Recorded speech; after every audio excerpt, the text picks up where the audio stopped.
A ver, los que estén de aquel lado, ¿sí ven, verdad? Sí.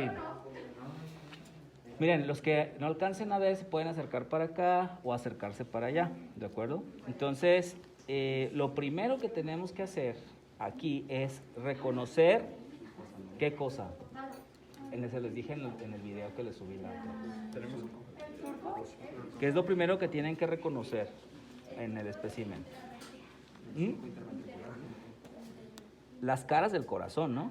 Primero. Entonces, primero tengo que identificar la cara anterior, ¿de acuerdo? Aquí la clave está en la forma que tiene el corazón. Es muy diferente la parte anterior de la parte posterior. Por ejemplo, para empezar, yo sé que estoy viendo el corazón de frente cuando veo que la arteria pulmonar está adelante de la aorta, ¿de acuerdo? ¿Sí me explico?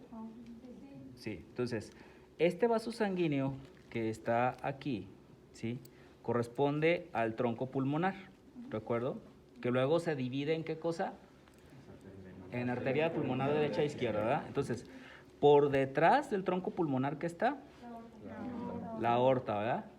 Bien. Entonces, esa es mi primera pista, ¿verdad? Mi segunda pista es la forma del corazón. Cuando yo noto que tengo una forma completamente convexa, ¿sí me explico? ¿Sí? Esa es otro indicio que estoy en la cara anterior. Porque vean, ¿qué pasa si yo lo volteo? ¿Sí se fijan cómo se hunde en esta parte de acá? ¿Sí? Hay una parte cóncava en la parte superior. Entonces, esto es posterior, ¿cierto? Esto es anterior, ¿ok? Y finalmente, la otra cosa que a mí me dice que estoy en la cara anterior es justamente lo que me comentaron ahorita, el surco interventricular anterior, que se diferencia del posterior por la longitud y el grosor, ¿de acuerdo? Entonces, si se fijan, aquí aparece una línea que cruza de manera oblicua al corazón, ¿cierto? Y se va de lado a lado, prácticamente. Y si la volteo, vean la diferencia de este surco acá. No es tan voluminoso, ¿cierto? ¿Por qué? Fíjense, y eso era pregunta de ahí de la prevaloración. Aquí van a pasar dos vasos sanguíneos principales. Va a pasar la arteria coronaria izquierda, ¿sí? Rama descendente, y va a aparecer la vena cardíaca magna o mayor, ¿de acuerdo? Y por el surco interventricular posterior, ¿sí? Ya pasa lo que quedó de la arteria coronaria derecha, que básicamente es la arteria interventricular posterior, ¿sí? Que es de la coronaria derecha, y pasa la vena coronaria menor, ¿de acuerdo? ¿Sí queda claro? Sí. Entonces, todos hay que poner su corazón en vista anterior, a ver si es cierto, primero. Ahora, ¿qué vamos a hacer? Lo que quiero es, vamos a identificar las 6 caras del corazón. ¿Esta cuál es? Anterior. Y luego, ¿qué me presenta? Acuérdense que el corazón, el ápex cardíaco, se inclina hacia el lado izquierdo, ¿verdad? Bien. Y termina descansando sobre el diafragma, ¿no? Entonces, a ver, si esa es la cara anterior, vamos a ver la parte posterior, acá. ¿Qué caras tengo aquí atrás? La posterior. La base. Ajá, y la cara diafragmática. ¿De acuerdo? Entonces, fíjense, la base prácticamente es donde descansan estos vasos sanguíneos y las aurículas. Esto, ¿de acuerdo? ¿Sí se ve allá? Sí. ¿Sí? O la camarógrafa no está enfocando bien. No, Ok. sí. Entonces, esto, ¿verdad? Sí. Y un poco de esto de acá. Y la cara diafragmática es el resto. Entonces quiere decir que el corazón va a estar así sentado sobre el diafragma, ¿verdad? Y entonces la cara lateral esta de aquí corresponderá a la cara pulmonar derecha y cara pulmonar izquierda y el ápex. Entonces tengo las 6 caras, ¿verdad? Anterior, pulmonar derecha, pulmonar izquierda, ápex primero, ¿verdad? Y luego lo volteo, base, que sería esto de aquí, y cara diafragmática, ¿de acuerdo? Entonces, ¿dudas hasta ahí de eso? No. Bien. ¿Qué van a hacer ahorita? Vamos a hacer las primeras incisiones. Entonces, necesito que identifiquen, obviamente, el surco interventricular anterior, que es este de aquí, ¿cierto? Y entonces lo que van a hacer es, van a hacer un par de cortes, fíjense bien, paralelos a la dirección del surco interventricular anterior, ¿de acuerdo? Pero aproximadamente a unos 3 centímetros de distancia de cada ventrículo. ¿Sí me explico? ¿Sí? O sea, voy a tomar como referencia cómo se está dirigiendo el surco, está así en diagonal, ¿verdad? Entonces el corte lo voy a hacer en diagonal también, pero como a unos 2 o 3 centímetros al lado ¿de acuerdo? ¿De dónde a dónde? Bueno, ¿ven estas orejuelas que están aquí arriba? Que corresponderían justamente a las aurículas izquierda y derecha, ¿cierto? Entonces, voy a iniciar mi incisión casi donde inicia el ventrículo, ¿sí? Y me voy a ir casi hasta el ápex, ¿de acuerdo? Y del otro lado más o menos igual, ¿de acuerdo? Casi donde inicia el ventrículo hasta donde casi comienza la cara pulmonar derecha, ¿de acuerdo? ¿Del cono o del ventrículo? ¿Cómo? ¿Ese es el cono, no? ¿De ese lado? De este lado, ¿sí? Miren, fíjense, que esa era la pregunta que venía en la prevaloración, ¿se acuerdan? Ok, fíjense, del lado izquierdo yo no se ve un cono arterioso, pero de este lado sí, que es un punto de referencia anatómico. Si se fijan, el ventrículo derecho, que es este que estoy tocando acá, aquí está el tronco pulmonar, ¿verdad? Sí. La arteria. Bueno, entonces si se fijan, justo por debajo del nacimiento del tronco arterial, ya se alcanza a ver como una forma tubular, ¿cierto? Sí. En la parte más superior del ventrículo derecho, ¿sí? Entonces, eso es un punto de referencia anatómico que se conoce como cono arterioso, ¿verdad? Que me ayuda también a identificar el nacimiento del tronco pulmonar y obviamente la localización del ventrículo derecho, ¿cierto? Del lado izquierdo, ¿qué voy a ver? Bueno, pues las ramas que corresponderían a la arteria descendente, coronaria izquierda, ¿sí? Aquí vamos a encontrar las ramas diagonales, etcétera. Ahora, acuérdense que la arteria coronaria izquierda, además de que tiene una rama descendente que baja por acá, tiene otra rama que es una rama circunfleja, ¿verdad? Que le va a dar, como su nombre lo dice, le va a dar la vuelta al surco coronario, ¿de acuerdo? Terminaba entre la aorta y otra, ¿verdad? Esa rama circunfleja. Sí, ahorita vemos dónde termina. Pero fíjense bien, entonces, ¿de dónde viene el nombre coronario? Justamente de que se distribuyen a manera de corona, y justamente es entre la división que existe entre las aurículas y los ventrículos, ¿verdad? Aquí se forma un surco, ¿sí? Que se llama surco coronario, que sigue su recorrido hasta posterior, ¿cierto? Sí. Y lo mismo sucede del lado derecho, ¿ok? Solo que la arteria coronaria derecha no tiene una rama descendente propiamente, sino que es básicamente una arteria circunfleja, ¿sí? Que su rama descendente, que es básicamente la continuación de la misma arteria, termina en el surco interventricular posterior, ¿cierto? Ahora bien, en el caso de la coronaria derecha sí tenemos ramas secundarias importantes, porque tenemos una rama ventricular, al menos, o ramas ventriculares que van al ventrículo derecho, tenemos ramas que también van hacia la aurícula, y si ustedes estudiaron el sistema de conducción cardíaca, el nodo sinusal, ¿sí? Que está ubicado arriba de la aurícula derecha, recibe una pequeña rama, ¿sí? De la arteria coronaria derecha para su irrigación también, ¿sí? ¿De dónde viene la irrigación para el nodo sinusal? De la rama coronaria derecha. Es una rama de la arteria coronaria derecha, ¿verdad? ¿Sí queda claro? Sí. Bien. ¿Comentarios hasta ahorita de eso? Entonces, lo que van a notar es que de un ventrículo van a llegar más rápido que otro, ¿de acuerdo? Entonces, es muy probable que en uno de los dos ventrículos vayan a tener que hacer más de un corte, ¿de acuerdo? Entonces, háganlo por favor y cuando hagan el corte me dicen, ¿sí? Ya que tengo, a ver, ¿sí me escuchan? Sí, ok. Ya que tengo abiertas las dos incisiones, tengo que asegurarme que no haya ningún pliegue muscular aquí, o sea, tiene que ser un corte limpio, ¿sí me explico? ¿Sí? Si ven aquí algún plieguecito de músculo, hay que cortárselo para que quede una sola abertura, ¿ok?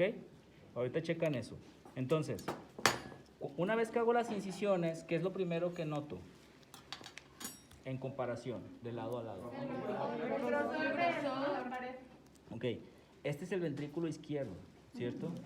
Si se fijan, la mayoría de ustedes no llegaron a la primera, ¿cierto? Tuvieron que hacer posiblemente un segundo corte o un corte más profundo para llegar. Entonces, y aquí tengo el ventrículo derecho, que esta pared, incluso hasta antes de cortarlo, si lo presionaban, se hundía, ¿verdad? Ok, bueno.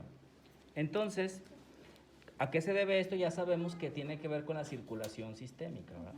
¿Sí? O sea, quiere decir que el corazón izquierdo, obviamente, va a llevar la sangre a todo el cuerpo a partir de la arteria aorta, ¿cierto? Y entonces, el ventrículo derecho tiene una circulación más corta, ¿verdad? ¿De dónde a dónde va la circulación del ventrículo derecho? A ver, descríbanme la circulación menor. ¿Dónde inicia?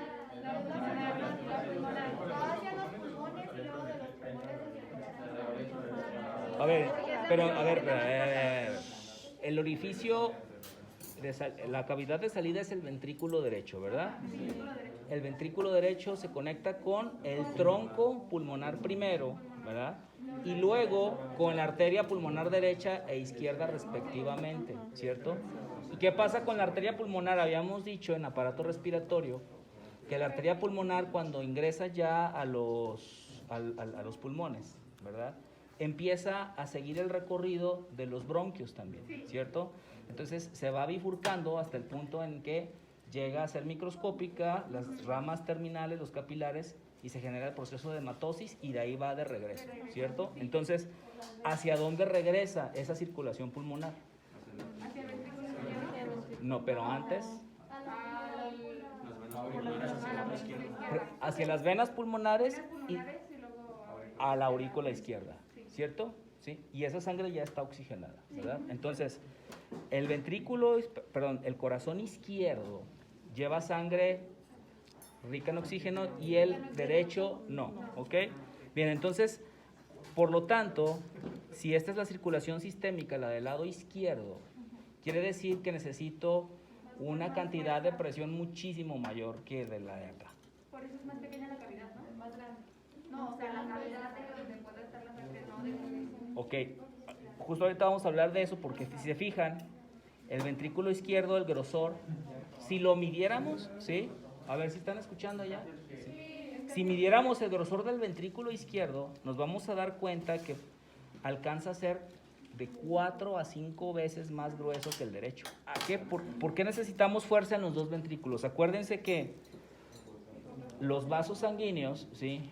Los grandes vasos, el tronco pulmonar y la arteria pulmonar generan una resistencia, ¿cierto? Entonces, a ese fenómeno o a esa característica propia de los vasos sanguíneos lo voy a conocer como resistencia vascular periférica. Puede ser, normalmente está asociado más hacia el lado de la aorta, ¿de acuerdo? Hacia el lado izquierdo. Pero cuando yo hablo de un aumento de la resistencia vascular periférica, estoy hablando que hay un balance en donde los vasos sanguíneos están ejerciendo una mayor presión sobre los ventrículos, ¿sí me explico? Y por lo tanto están impidiendo o están haciendo que los ventrículos trabajen con más fuerza para vencer esa resistencia y poder empujar la sangre hacia la respectiva circulación. ¿Sí me explico? Sí. ¿Sí? Entonces, ¿quiénes tienen problemas con la resistencia vascular periférica? Los pacientes hipertensos, por ejemplo, ¿no? Entonces, los pacientes empiezan a tener un aumento de la resistencia vascular periférica. Eso genera que la sangre de la aorta se quiera regresar al ventrículo otra vez. Y entonces, ¿qué hace el ventrículo a manera de compensación? Empieza a crecer de tamaño, ¿de acuerdo? Y genera algo que se conoce como hipertrofia ventricular. O sea que todavía de lo que vemos aquí, puede crecer más, ¿de acuerdo? Y la hipertrofia ventricular es una de las causas de cardiomegalia, ¿de acuerdo? ¿Sí? Cardiomegalia, que dijimos que cardio, bueno, corazón, megalia se refiere a crecimiento, que puede ser de cualquier víscera, ¿verdad? Hígado, etcétera. ¿Sí queda claro eso? Otra cosa que hay que valorar es la función de las aurículas en ese proceso de la circulación, ¿de acuerdo? Acuérdense que las venas cavas llegan a la aurícula derecha, las venas pulmonares a la aurícula izquierda, y yo no tengo válvulas ahí, ¿cierto? O sea, llegan de manera pasiva a la sangre, ¿cierto? Se va vaciando conforme va caminando, ¿no? Entonces, eso en particular le confiere también, o necesitamos que las aurículas tengan una característica particular ahí, ¿no? ¿Como de elasticidad? Necesitamos que sean más elásticas, ¿de acuerdo? Y necesitamos que sean resistentes. No toda la sangre que se vacía de las aurículas hacia los ventrículos es gracias al latido cardíaco, ¿de acuerdo? ¿Sí? De hecho, las aurículas, conforme se van llenando, empiezan a generar presión hacia las válvulas auriculoventriculares. Y entonces, cuando la aurícula está prácticamente llena, ¿sí?, se empiezan a abrir las válvulas auriculoventriculares y vacían prácticamente toda la sangre que tenían a los ventrículos, ¿de acuerdo? Y el restante de la sangre que quedó en las aurículas, esa sí se vacía con el latido cardíaco. Es como un 20%, ¿no? O sea, primero lo hacen como un 80%. Y luego el 20%. Y el residual, que puede ser alrededor del 20%, se termina de vaciar con el latido cardíaco, ¿cierto? Ahora, fíjense, ¿qué dijimos? Que la diferencia en contracción entre la aurícula y el ventrículo es de milisegundos, ¿de acuerdo? Fracciones de segundos. Entonces, a simple vista parecería que los dos se contraen simultáneamente, casi, pero no es así, ¿cierto? Primero se contraen las aurículas y luego los ventrículos. ¿Qué es lo que nos genera el ruido cardíaco a la auscultación? El cierre de las válvulas, ¿verdad? Y tenemos dos ruidos, ¿no? El primer ruido, ¿qué nos dice? A ver, cierre de las válvulas, para no complicarnos, cierre de las válvulas auriculoventriculares, el primer ruido. Y el segundo ruido, el cierre de las válvulas semilunares, que son la aórtica y la pulmonar.